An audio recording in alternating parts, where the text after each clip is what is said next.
Bakit nga ba maraming bumibili ng DXN Spirulina? Tara, pag-usapan natin. Pero bago ang lahat, mag-follow ka muna sa akin, mag-heart ka, mag-comment ka, lagay mo kasi yung favorites at i-share mo na rin. Maraming salamat. Alam nyo ba na maraming tao ang bumibili ng DXN Spirulina dahil sa mga benepisyo nito sa kalusugan at nutrisyon? Ang Spirulina ay isang cyanobacteria or blue-green algae na kilala sa mataas na nutritional value nito. Narito ang ilang dahilan kung bakit ito patok sa mga mamimili. Alam nyo ba na ang DXN Spirulina ay naglalaman ng maraming nutrients tulad ng protina, vitamin B12, mineral tulad ng iron, at antioxidants.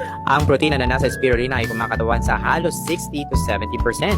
Kaya ito ay isang mahusay na source ng plant-based protein. Ang spirulina ay mayaman sa antioxidant tulad ng phycocyanin na tumutulong na magprotekta sa katawan mula sa oxidative stress at inflammation. Ang pagkakaroon ng sapat na antioxidant ay mahalaga upang mapanatili ang magandang kalusugan at maiwasan ng iba't ibang sakit. Ayon sa pag-aaral, ang spirulina ay nakakatulong sa pagpapalakas ng immune system.